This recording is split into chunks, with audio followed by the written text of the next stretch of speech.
This film is based on a true story. At first glance, Karla Homolka and her husband Paul Bernardo seemed like a happy couple. But behind this facade lay a terrible family secret. October 15, 2000, the Canadian Regional Psychiatric Center. This is 8 out of Karla's 12 years of imprisonment in prison, and psychologist Dr. Arnold is supposed to have a session with her to determine whether she can qualify for parole. The doctor wants Karla to tell what really happened. Her fate depends on it. The woman, by the way, has received an education in prison, which is undoubtedly an advantage for her. When the psychologist shows Karla the photographs with her former husband, she experiences conflicting emotions. Paul was a handsome and talented man. Karla met him when she was 18. She and her friend Peggy were working at the same hotel. After their shift, the girls went to have dinner at a restaurant, where they met Paul and his friend Nick. Karla immediately understood that this was her destiny. Paul seemed perfect. Passion between them arose instantly, and they did not even hesitate in the presence of Nick and Peggy, who were in the same room. In the present, Dr. Arnold asks Karla whether she considered this risky. She replies that she liked it. But each time their games went further. At that time, however, Karla still did not know what Paul was doing when they were not together. The woman insists that for a long time she suspected nothing, even though his composite sketch repeatedly appeared in newspapers. Paul was even taken to the police station, but there was no solid evidence against him. Now Dr. Arnold wants to discuss with Karla the most painful subject, her younger sister Tammy. She was one of Paul's victims, and Karla helped him in this. The psychologist does not see in her a trace of remorse, so if she does not describe in detail what happened, he will not be able to recommend her early release. Karla reveals how in 1990, she made a scene with her boyfriend, jealous of his attention to Tammy. They spent a lot of time together, which could not help but arouse suspicion. Paul did not hide his desires, but at the same time assured Karla that he loved only her. He promised that he would marry her. And Karla believed his words unconditionally, though she was afraid of losing him because of Tammy. Dr. Arnold interrupts the session until tomorrow, so that Karla has time to gather her thoughts. Remembering that she loves chocolate, the psychologist hands her a bar. At night in her cell, Karla cannot fall asleep, recalling how Paul convinced her to do it together, assuring her that this way they would be bound forever. And after some hesitation, Karla, who was working as a veterinarian, stole horse tranquilizer. He said it would be the best Christmas present for him. She was ready to do anything for Paul. On Christmas, Karla, Paul and Tammy spent the evening, only the three of them. He recorded everything on camera, then slipped into Tammy's drink what Karla had stolen from the veterinary clinic. However, it had no effect, so against Karla's fears, Paul decided to add more. This time Tammy lost consciousness. Paul turned the camera on again. What was happening pleased Karla less and less. Nevertheless, she obeyed Paul completely, doing everything he told her. Now recalling this, Karla does not understand how she could have so blindly loved a monster. In the past, when they realized that Tammy was not breathing, Karla frantically called 911, but it was too late. Tammy could no longer be helped. Karla quickly hid the traces of the crime. In speaking with the police, Paul lied that they had not seen how Tammy fell and had no idea what had happened. Karla confirmed this. When the officers left, Karla asked Paul where the tape was. He replied that it was safe. Soon Tammy's funeral took place. In the present, Karla shows Dr. Arnold a letter she wrote this night to her sister. In it she said how much she loved her and how sorry she was. The psychologist asks the woman how it can be explained that only a few weeks after Tammy's funeral she and Paul were already recording a new film. Why did she continue to do this? Karla answers that they made many films. According to her, what happened to Tammy had shaken Paul, and Karla did not want to lose him. He blamed her for Tammy's death. Therefore, the next time making a film was Karla's idea. Everything got worse when Paul lost his job, and his mother threw him out of the house. He watched that Christmas video several times a day. Soon Nick suggested an illegal business, buying cigarettes here and selling them abroad. Paul had a US visa, so it seemed like a good option. They began to make good money and started thinking about future plans. The couple bought a large, beautiful house. But Karla became troubled by Paul's outbursts of aggression. He would fly into a rage if she disobeyed him in any way. Karla tells Dr. Arnold that there were also good moments. They were free, on their own. Karla loved Paul madly, seeing in him the meaning of her life. She confesses to the psychologist that there was something else. Paul no longer hid from her what he was doing. He knew that if he brought the tape with Tammy to the police, Karla would go to prison as an accomplice, so they were in the same boat. The doctor asks Karla how many girls there were. She replies that she is not sure, about 4 or 5. Karla always gave him an alibi, closing her eyes to all the terrible things he did when he went out at night. There was a time when Paul went with his friends to Florida, leaving Karla alone with her thoughts. All she thought about was how to make Paul be only with her again. Karla was happy when Paul returned from his trip to Florida. He did not hide that he had been with other women there. She in turn only wanted him to be happy. Then Paul slept the whole day, and in the evening he suddenly jumped up, got dressed and took a knife, saying he was going to meet his friends. That night Paul went hunting again. He followed a girl on a dark street. At first she was frightened when she ran into the stranger, but, thanks to Paul's charisma, she quickly lowered her guard. The girl, whose name was Tina McCarthy, asked if he had a cigarette. Paul answered that it was in the car, and led her there, where he attacked her. In the middle of the night Paul woke Karla, whispering that there was something downstairs. There was Tina tied up. Paul was filming with the camera. Hearing the cries, Karla went down, but she did not try to intervene. In the morning Karla heard sobs from the bathroom. Tina was locked inside. The woman simply fed the dog and then read a book as if nothing had happened. Paul returned in the evening. Karla asked whether Tina had really not seen his face when he kidnapped her. He assured her there was nothing to worry about, and suggested that Karla take part in the game. She silently followed him into the room where they were keeping Tina.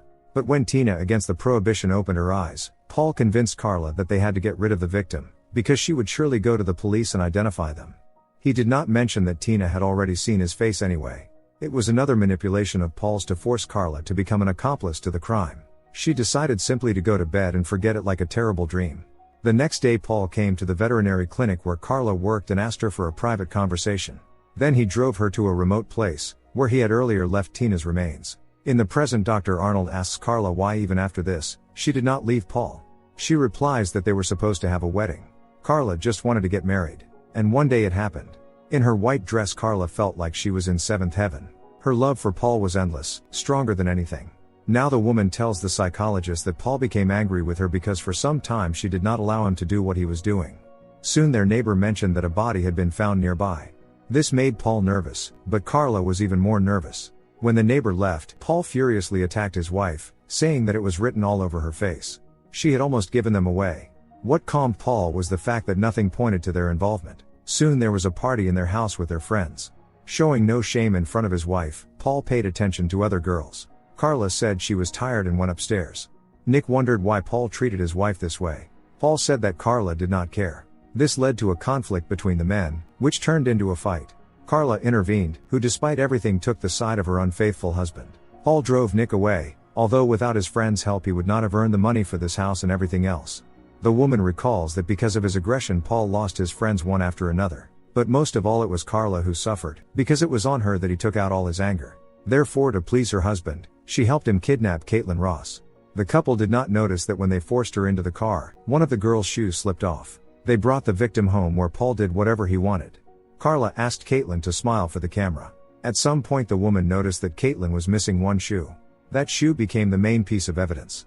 Detectives were convinced that this was once again the work of the same maniac who had never been caught.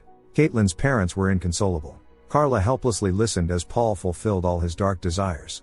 That same night she also suffered his violence. The next morning Paul saw on the news how Caitlin's parents appealed to the kidnapper, begging him to return their daughter safe and sound. He decided to get rid of Caitlin, understanding that she would turn them in if she were released. Karla just watched, again making no attempt to interfere. Dr. Arnold asks her what she felt at that moment. The woman replies, nothing. All her feelings were gone. She only knew one thing: Paul would never stop. The psychologist points out that in court Paul claimed it was Karla who had taken the life of Caitlin Ross. Detectives thought the same. Karla insists that this is not true. But why should the doctor believe her? He asks if she wants to add anything else. Karla says that she never took anyone's life. When the psychologist mentions Tammy, it breaks Karla's composure. In the past detectives found Caitlin's body. The police believed that the criminal was not working alone but with an accomplice. Hearing this on the news, Paul laughed. But the laughter stopped when he saw a police car outside their house. The doorbell rang. Paul politely invited the detectives inside. They explained that they were investigating Caitlin's case and interviewing everyone on the street. Paul answered all their questions. Suspecting nothing, the detectives left. When the door closed, Paul smiled, but suddenly remembered the tapes. Later he and Karla hid them in a safe place. Paul did not like that Karla did not share his joy, and this drove him into a rage.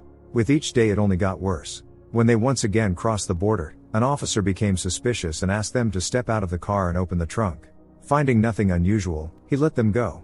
But for some reason this enraged Paul, and he furiously attacked Karla right in the car. At home it continued. That same night Karla called her mother, and in tears told her what had happened. Karla's parents immediately prepared to take her away. When Paul learned of this, he began loudly insulting his wife and throwing her things down from the second floor. Fortunately Karla's parents arrived quickly. At that moment Paul's voice became pitiful. and he began to beg his wife for forgiveness, promising that they would get through this together. Karla began to hesitate. When she came closer, Paul started threatening that if she left, he would show Tammy's video to her parents. And she had to stay. From then on, Paul had complete power over Karla. Of course, for her attempt to leave, she paid dearly. He locked her in the basement, declaring that tonight she would sleep there. The next morning, Karla's mother, Molly Chahowicz, received a call from her neighbor, who said that Karla needed help. Molly picked up her daughter and called the police, convincing her to go to the hospital and document the bruises. What Karla feared most was that Paul would tell the police about her involvement in what he had done. Paul was arrested, but since his wife never filed a statement, he was detained for only one night. Yet it was enough. Paul's DNA was taken, and it matched the DNA found on the body of Caitlin Ross. However, this was not sufficient. The police needed stronger evidence. Paul lost his job and began drinking. Nick tried to reason with his friend, advising him to win Karla back, to which Paul reacted aggressively. Moreover, Paul told Nick that Karla had taken the life of her sister, and that he even had a videotape as proof. Paul said he loved Karla, which was why he could not hand her over to the police. Nick was so shocked that he did not know how to react. Meanwhile, Karla went to the police and declared that she knew everything about the deaths of Tina McCarthy and Caitlin Ross. Karla hoped that in exchange for cooperating with the investigation she would receive immunity. After speaking with the prosecutor, she felt relieved and went to a nightclub. It was absolute freedom. At the same time, a drunken Paul was crying, begging his wife for forgiveness, though she could not hear him.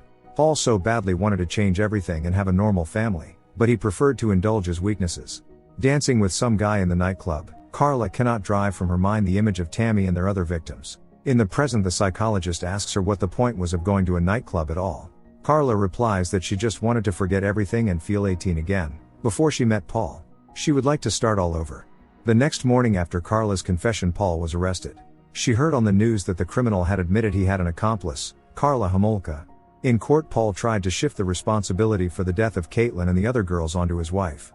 The woman denied this, while Paul insisted that he had not planned to go that far, that it was Karla's idea. In the end, Paul was sentenced to life imprisonment without the possibility of parole, while Karla received 12 years. In the present, in 10 days a decision will be made whether she can apply for parole. Dr. Arnold believes that she never wanted to do anything evil. Karla in turn says that she knows what people think of her. In prison she is safer than she would be on the outside. Karla and Dr. Arnold say their goodbyes. She will remember Tammy, her little sister, for the rest of her life. Then the voiceover tells that in the psychiatrist's conclusion it was said that Karla Homolka was a very dependent person, incapable of making decisions on her own, and therefore she did not deserve leniency.